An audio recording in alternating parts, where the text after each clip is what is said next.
Hey folks, a little while ago I caught up with a woman named Claire Dunn on a Skype chat, and it's fitting to play the interview to you now, where we're looking at this theme of honouring, and I was really curious to find out how a woman could, or a person could, come to the decision to say, I'm going to honour my drive to be in the wild so deeply that I'm going to take a year out of my life to make it happen. And that's just what Claire did. So over to the interview, and yeah, we'll see what she has to say. Welcome, Claire. Thanks for joining us. Now, my first question is, how do you define wild? Well, how I would describe wild is really when I inhabit a place fully. And I'm not just referring to a physical place, but it's really, for me, wild equates to a sense of at-homeness, a sense of really belonging in my skin, belonging on the earth, belonging in community. It's kind of like what some Indigenous communities call your original instructions, or those elements of our life that have been consistent throughout our evolutionary history, which is a deep connection to earth and to self, and to other. And so for me, wild is really like, you think of like a wolf or a dingo, you know, the kind of like instinctive, intuitive, expanded senses, highly tuned to the landscape, highly attuned to their kin, their community, but also this sense of being self-willed or sovereign, compared to, say, a domestic animal, domestic dog, which doesn't have that quality of being self-willed anymore. And so bringing back the wild for me is really about accessing more of that sense of at-homeness. So being fully at home on the earth with our sensual relationship to the elements and to the plants and animals of the place, fully at home in our emotions, fully at home in our bodies, fully at home on the body of the earth, and being one more creature in the forest, no matter whether it's in the city or in the forest. It's that sense of like really having a self-willed, sovereign sense of belonging. Yeah. So you've touched on this deeply already in your previous answer. I'll just give you an opportunity to expand on it a little more. What does living wild mean to you? So you have touched on it a lot, but yeah, is there anything else? No, that's okay. So living wild for me is not about necessarily being in a wild place, although of course that's conducive to it. But you can live in a wild place and just be skimming the surface. It's really about an engagement with place. And again, it's like an extension of that notion of really being at home and really belonging. So at the very foundation, it would be having a relationship with the ecology of the area, like getting to know the plants and animals, and having a sense of like ecological literacy, like which way the weather comes in from, and joining up some of the dots of the patterns of relationship in the ecology of the area, and really having that sense of understanding seasonal cycles and how things relate and move through the landscape. And also not just being as an observer, but really participating. It's like a sense of deep participation in the landscape. So for me, foraging is a really powerful way to kind of participate in the landscape, because it also has that quality of caretakership. You know, it's not so much taking, but it's that building of that reciprocal relationship with the land, which really is so conducive, such a powerful doorway into that sense of deep belonging.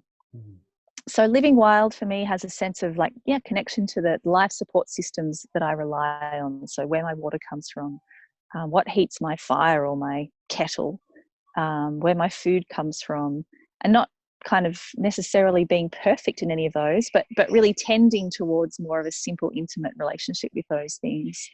And then above and beyond that, it would come back to that sense of having a highly tuned, kind of instinctive, intuitive awareness of how I navigate my life, what this sovereign being yearns for, what it wants to move towards, and having the resources to move towards what serves me in life and how I can serve my community. Nice, Claire. I'm very grateful to have this time with you and My pleasure. to hear your reflections about these things that you've thought a lot about in your life and had a lot of experiences that have helped shape your thinking. Sure, my pleasure. Yeah, what led you to come to that decision of really deciding, right, I need more wild in my life, and taking that year out and removing well, yourself? it was really coming from a place of having been an environmental campaigner with different grassroots organizations, but most of the time the Wilderness Society for the better part of a decade in my kind of early adulthood and 20s, and realizing that the root cause of the ecological crisis was not a lack of information about what was going on, but a lack of connection. And it was that disconnection, that separation that the modern world has experienced to the natural world, which is one of the hallmarks of the modern world, really, is this sense of isolation, alienation from the more than human world. And I saw that was really the source of our problems. Because if we love an area, or if we connect deeply to an area or an animal or just that sense of the web of life, like really having that sense of belonging, then it's just a natural movement to care for that place. It doesn't come from a sense of shoulds, but it's really just an inherent extension of that care. So I came to see that was the problem, and that I needed to start the solution with myself. That was part of the reason, was to really kind of heal that rift of separation within myself. But it was also coming from just a deep soul calling. I'd started studying wilderness survival skills and deep nature connection practices, and they spoke to me more than anything else. You can probably hear the white cockatoos coming through the valley.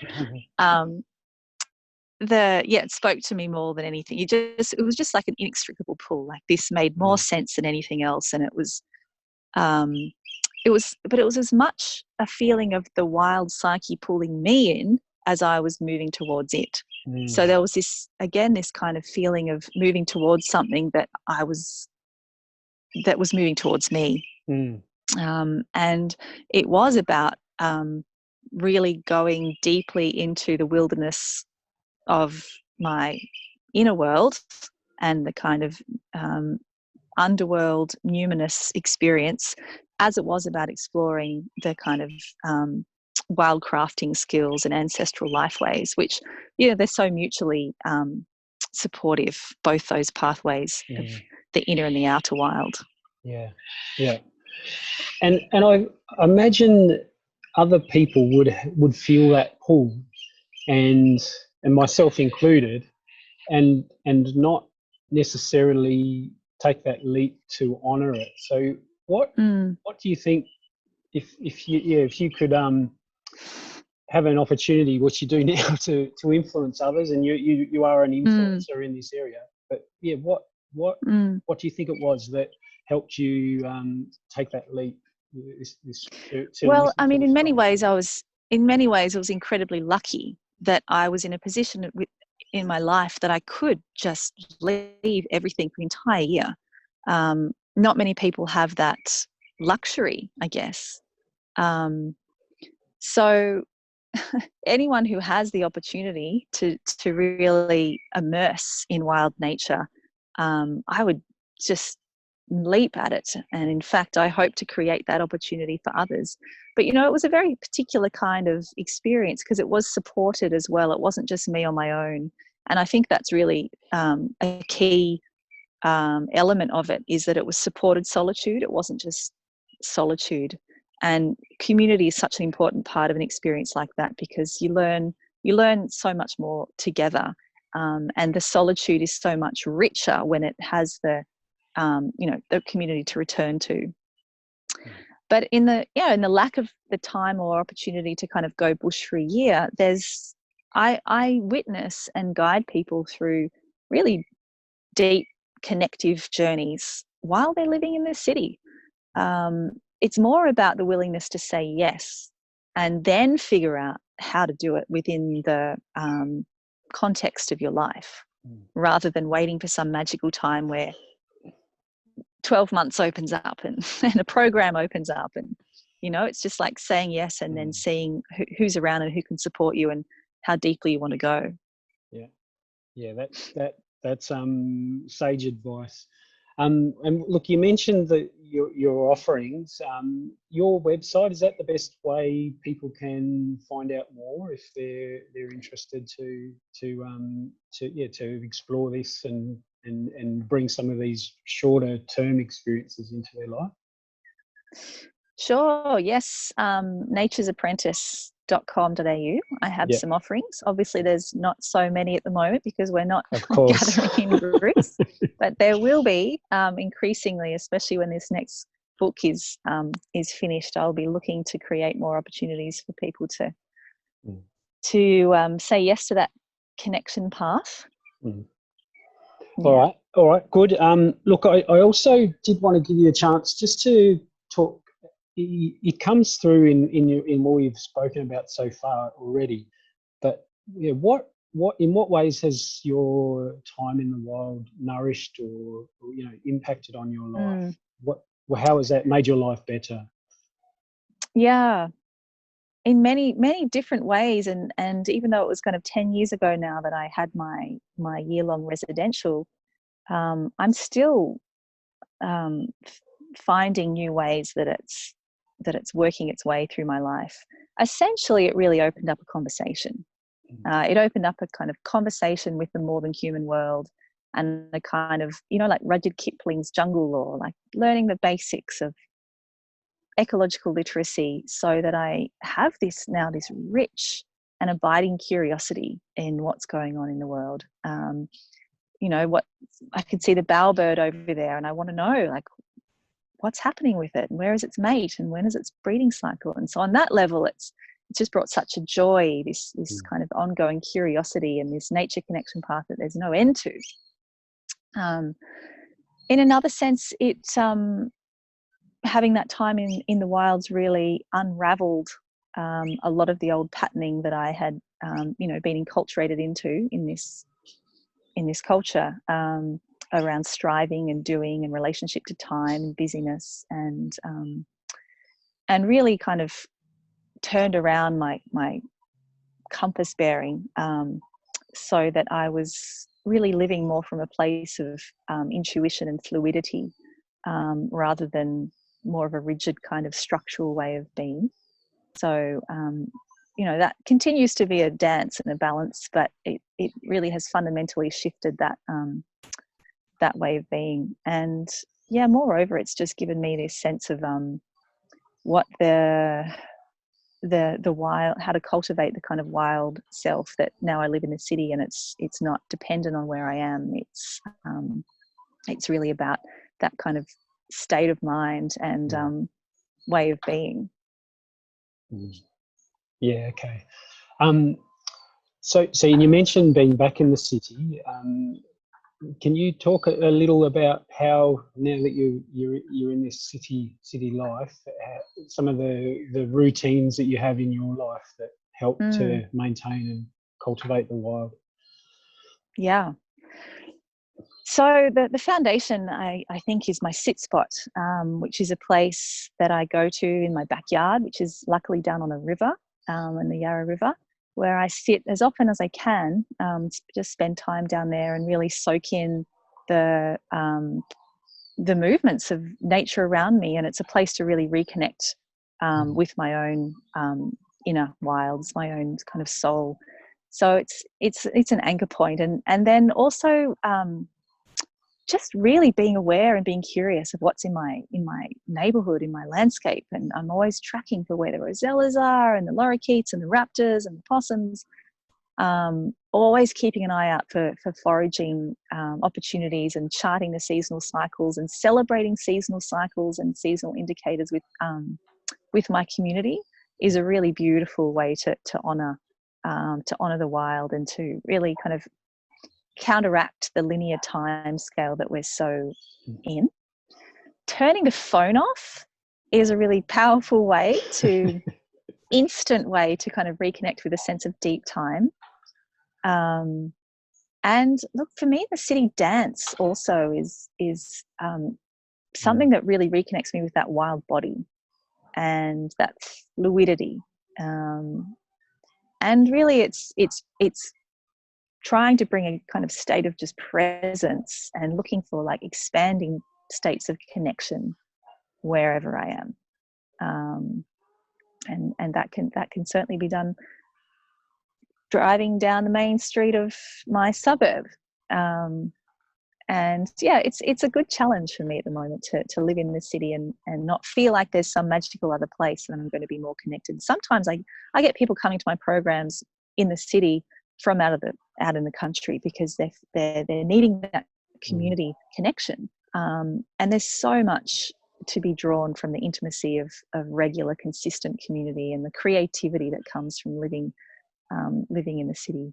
So yeah, the opportunities are definitely endless. Yeah, well, it sounds like COVID-19 hasn't impacted too much on your ability to live your wild life. It's actually providing me a really kind of lovely bubble to write my book, and also to get down to my sit spot more often, and to get on my paddleboard. And at dawn, when the mist is rising on the river, and I'm on my paddleboard, there's no one else around, I can't see any other human structures. It's pretty magical. I could be anywhere.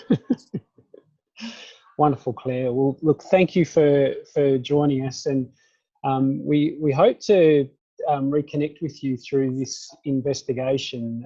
We'll leave your details of your website in the comment section of the video for people who would like to explore more, and also your book, the book you wrote about your time in the wild, will be something I think people will get a lot out of. But also we look forward to your new book when it's ready for us to enjoy.